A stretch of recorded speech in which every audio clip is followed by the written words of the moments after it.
నమో తస్స భగవతో అర్హతో సమ్మా సంబుద్ధస్స. ఈరోజు మనం మహాతనహా సంకయ సూత్రంలో మిగిలిన భాగాన్ని చెప్పుకుందాం. ఇంతకుముందు ఈ ఒక భిక్షువు తప్పుడు అభిప్రాయాన్ని కలిగి ఉంటాడు. ఆ భిక్షువుకి ఆ తప్పుడు అభిప్రాయాన్ని తొలగించడానికి భగవానుడు పఠించ సముపాదాన్ని సరైన విధంగా అర్థం చేసుకోవాలని చెప్తాడు.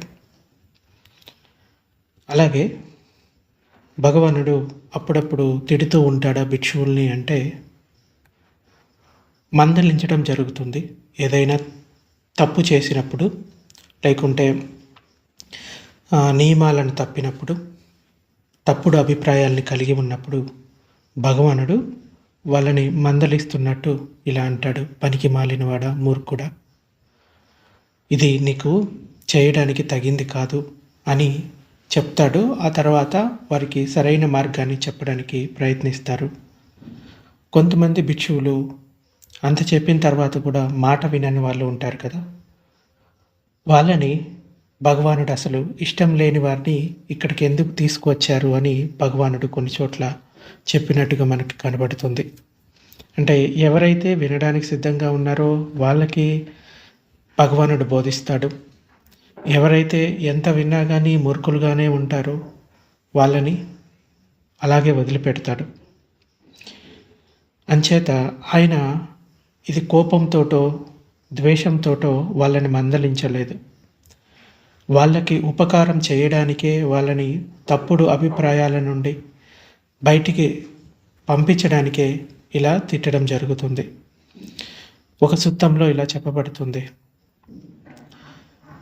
ఒక చిన్న పిల్లవాడు ఉన్నాడు అనుకోండి, నిప్పుల్ని పట్టుకోవడానికో లేకుంటే ఏదైనా తినకూడని వస్తువుని తన నోట్లో పెట్టుకున్నాడు అనుకో, ఏం చేస్తారు? వెంటనే ఆ అబ్బాయి దవడను పట్టుకొని గట్టిగా బలవంతంగా ఆయన ఆ నోట్లో ఉన్న వస్తువుని తీస్తాము.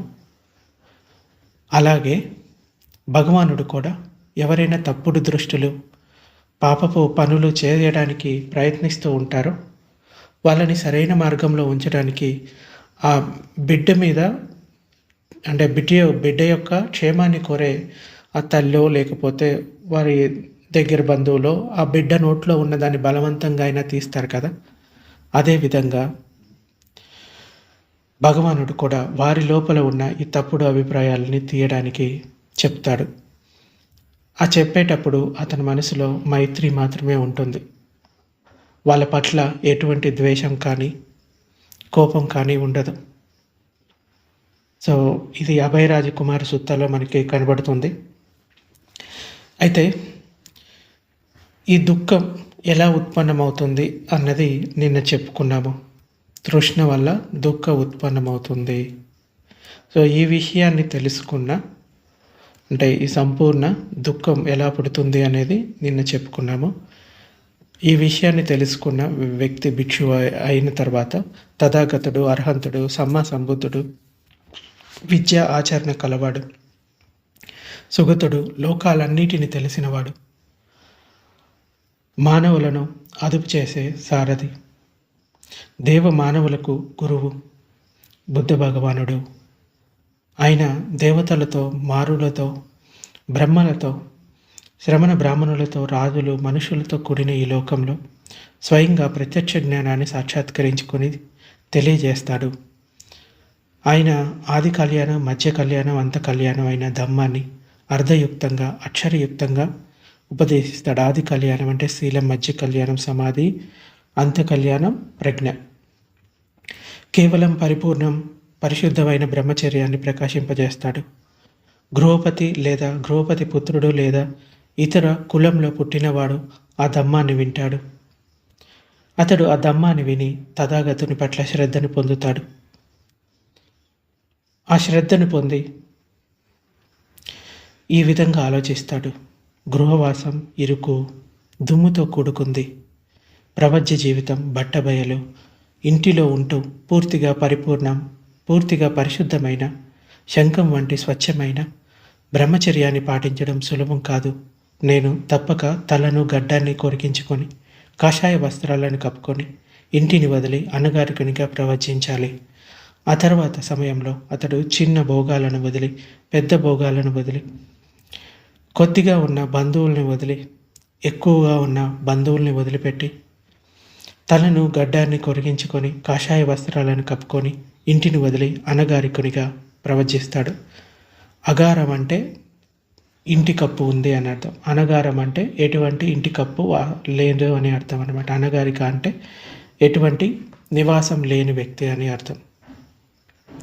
అతడు ఆ విధంగా ప్రవచించి భిక్షు నియమాలను, జీవన విధానాన్ని పాటిస్తూ ప్రాణుల్ని చంపడాన్ని వదలటం వలన ప్రాణులను చంపడం నుండి విరమించుకున్నవాడవుతాడు. దండాన్ని వదిలి, కత్తిని వదిలి, లజ్జాపరుడై, దయామయుడై అన్ని ప్రాణుల పట్ల కరుణతో ఉంటాడు.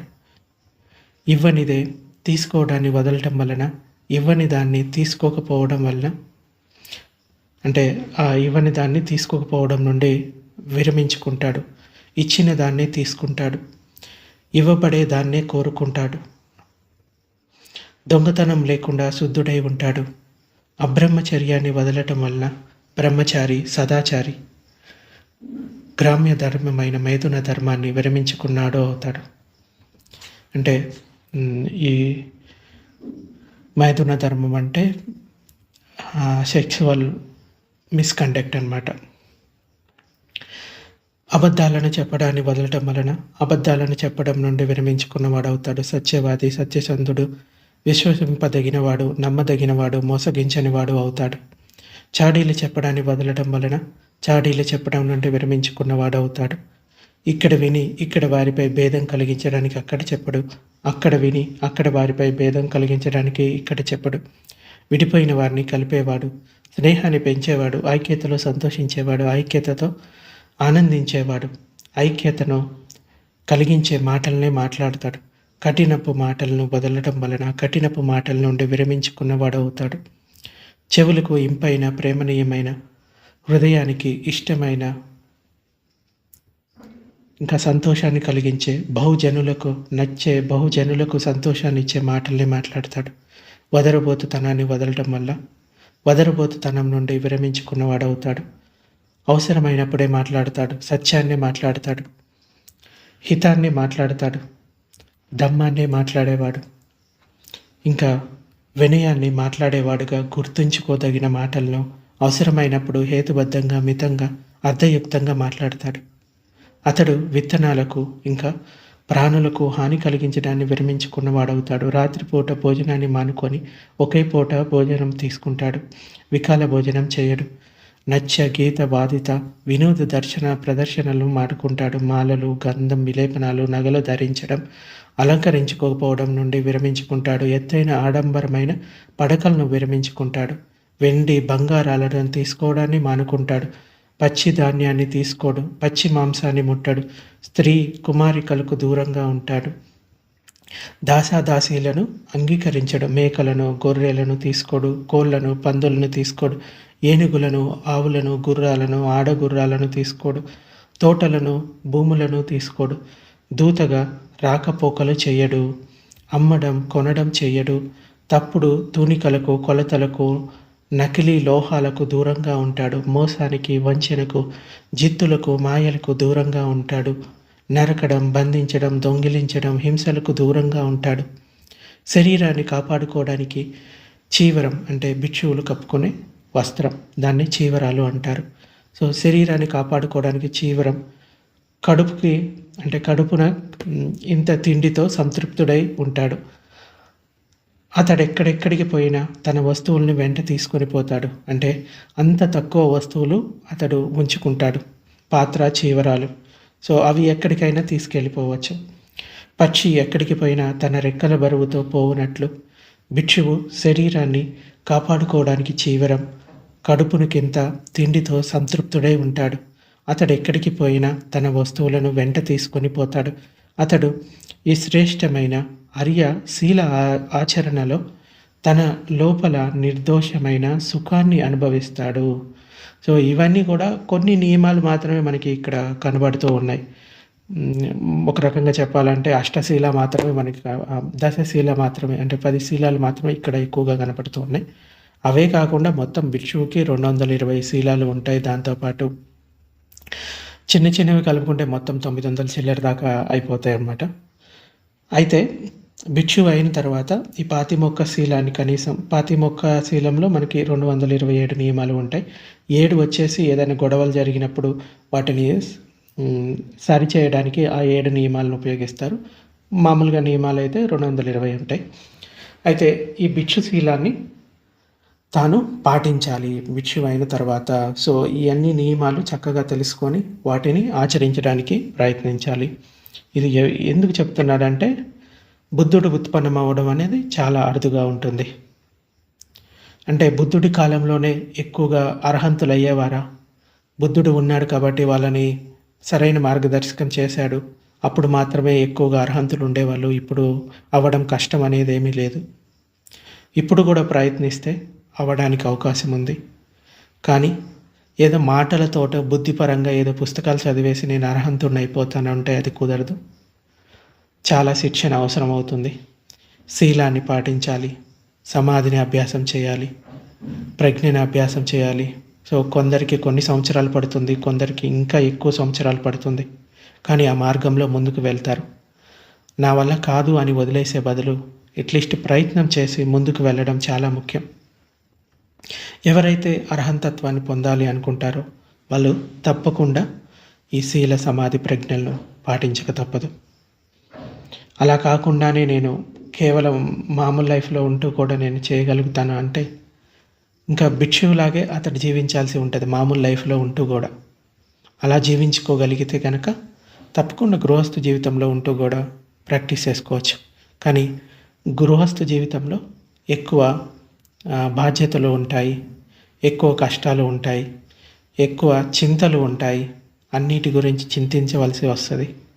కానీ భిక్షు జీవితం అన్నది బాహ్యంగా ఉంటుంది, అంతా ఓపెన్గా ఉంటుంది. సో ఎక్కువ ఇది కావాలి అది కావాలి అనే ఆలోచనలు ఉండవు. ఉన్నదాంతో సంతృప్తి ఉంటుంది. దొరికిన దాంతో సరిపెట్టుకుంటాడు, శీలాన్ని పాటిస్తాడు, మంచి విషయాలని సాధన చేసుకుంటాడు.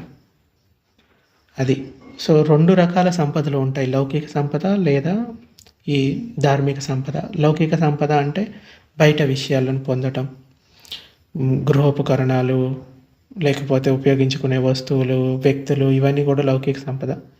ధార్మిక సంపద అంటే శీలము, సమాధి, ప్రజ్ఞ.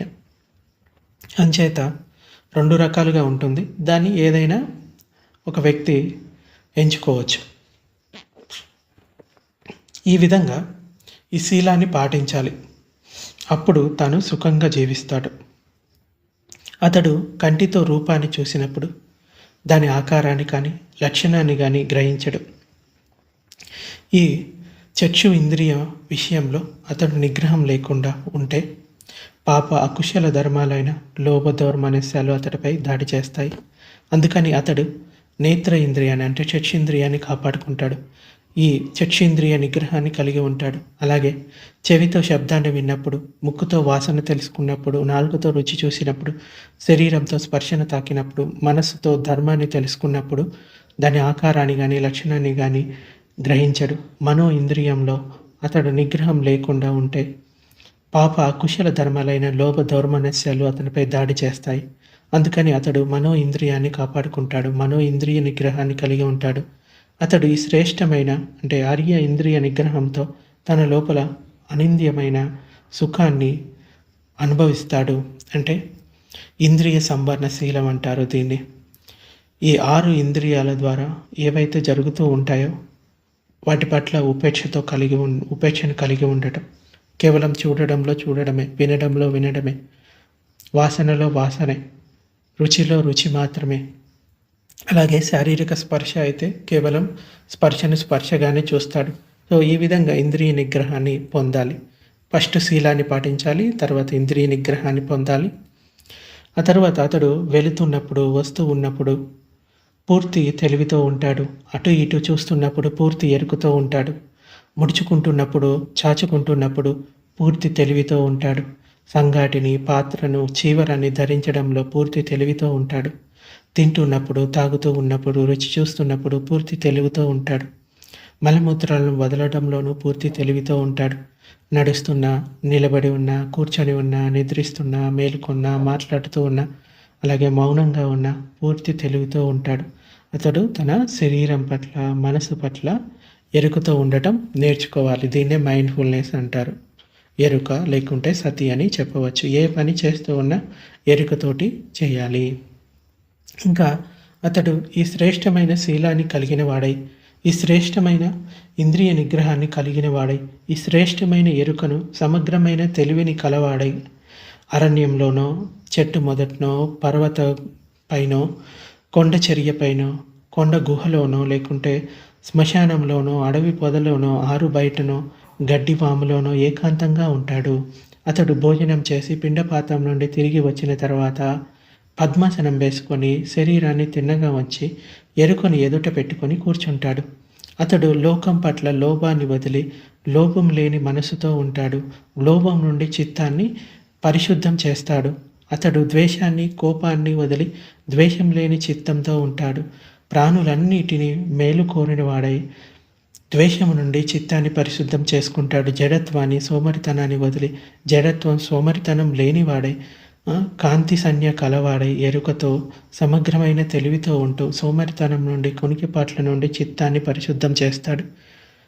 పొంగిపోవడం, కుంగిపోవడాన్ని వదిలి అంతరంగంలో శాంత చిత్తుడై ఔదత్యం నుండి, పశ్చాత్తాపం నుండి, ఔదత్యం ఇదేంటంటే మన మానసిక చంచలత్వం, ఇంకా పశ్చాత్తాపం, వీటి నుండి చిత్తాన్ని పరిశుద్ధం చేస్తాడు. సంశయాన్ని వదిలి సంశయాన్ని దాటిన వాడై కుశల ధర్మాల గురించి నిశ్చయ బుద్ధితో ఉండి సంశయం నుండి చిత్తాన్ని పరిశుద్ధం చేస్తాడు. అంటే ఈ 5 నివారణాలు ఉంటాయి: కామచంద, వ్యాపాద, విచికిచ్చ, ఇంకా తీనమిద్ద, ఉద్దిచ్చ, కుక్కుచ. ఈ 5 నివారణాలను పోగొట్టుకోవాలి. అది ధ్యానం ద్వారానే అది జరుగుతుంది. అతడు 5 నివారణాలను అంటే 5 అవరోధాలను విడిచి చిత్తంలోని మలినాలను ప్రజ్ఞతో దుర్బలం చేస్తాడు. అతడు కామాల నుండి విడిపడి, అకుశల ధర్మాల నుండి విడిపడి, సవితర్క సవిచారాలతో వివేకంతో కలిగిన ప్రీతి సుఖాలు కల ప్రథమ ధ్యానాన్ని పొంది విహరిస్తాడు. ఇంకా భిక్షువు వితర్క విచారాలు ఉపశమించగా తన లోపల ప్రసన్నమైన చిత్తం ఏకాగ్రతను పొందగా అవితర్క అవిచార సమాధి నుండి కలిగే ప్రీతి సుఖాన్ని ఇచ్చే 2వ ధ్యానాన్ని, అలాగే 3వ ధ్యానాన్ని, 4వ ధ్యానాన్ని పొంది విహరిస్తాడు. ఇంకా అతడు కంటితో రూపాన్ని చూసి ప్రియ రూపంలో రాగాన్ని పొందడు, అప్రియ రూపంలో ద్వేషాన్ని పొందడు. శారీరకమైన ఎరుకతో అపరిమితమైన చేతనతో ఉంటాడు. వేణి వలన పాప అకుశల ధర్మాలు పూర్తిగా నిశ్శేషంగా నిరోధాన్ని పొందుతాయో ఆ చిత్త విముక్తిని, ప్రజ్ఞా విముక్తిని ఉన్నది ఉన్నట్లుగా తెలుసుకుంటాడు. అతడు అలా అనుకూలతలను, ప్రతికూలతలను పొందుతూ ఏ కొంచెము సుఖవేదనను కానీ, దుఃఖవేదనను కానీ, అసుఖ వేదనను కానీ పొందినప్పుడు ఆ వేదనను అభినందించడు, అలాగే స్వాగతించడు, దాన్నే పట్టుకోడు. ఆ విధంగా ఆ వేదనను అభినందించకపోవడం వలన, స్వాగతించకపోవడం వలన, పట్టుకొని ఉండకపోవడం వలన ఆయా వేదనలో కలిగే ఆనందం నిరోధాన్ని పొందుతుంది. ఆనందం నిరోధాన్ని పొందటం వలన ఉపాదానం నిరోధాన్ని పొందుతుంది. ఉపాదానం అంటే ఆ విషయాలను పట్టుకొని ఉండటం. ఉపాదానం నిరోధాన్ని పొందటం వలన భవం నిరోధాన్ని పొందుతుంది. భవం నిరోధాన్ని పొందటం వలన జన్మ నిరోధాన్ని పొందుతుంది. జన్మ నిరోధాన్ని పొందటం వలన ముసలితనం, చావు, శోకం, తలుచుకుంటూ ఏడవటం, దుఃఖం, మనస్సు చెడిపోవడం, ఆయాసపడటం నిరోధాన్ని పొందుతాయి. ఈ విధంగా సంపూర్ణ దుఃఖ స్కందం నిరోధాన్ని పొందుతుంది. అలాగే చెవితో శబ్దాలను, ముక్కుతో వాసనలను, నాలుగుతో రుచులను, శరీరంతో స్పర్శలను, మనసుతో ధర్మాలను తెలుసుకొని ప్రియమైన ధర్మంలో రాగాన్ని పొందడు, అప్రియ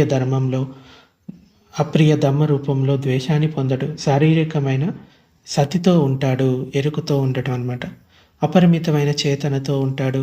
వేటి వలన పాప కుశల ధర్మాలు పూర్తిగా నిశేషంగా నిరోధాన్ని పొందుతాయో ఆ చేతో విముక్తిని, ప్రజ్ఞా విముక్తిని ఉన్నది ఉన్నట్లుగా తెలుసుకుంటాడు.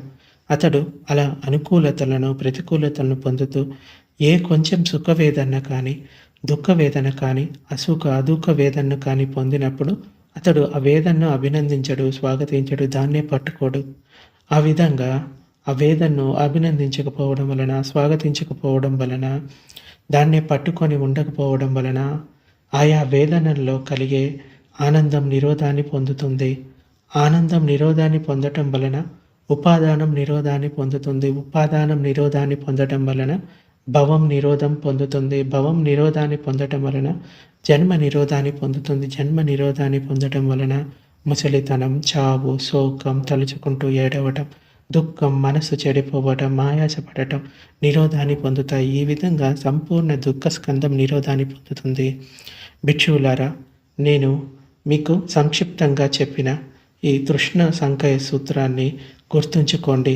కేవటపుత్రుడు సాతి భిక్షువు మహాతృష్ణాజాలంలో తృష్ణా చట్రంలో ఇరుక్కొని పోయి ఉన్నాడు అని భగవానుడు ఇంతటితోటి ఈ సూత్రాన్ని కంప్లీట్ చేస్తాడు.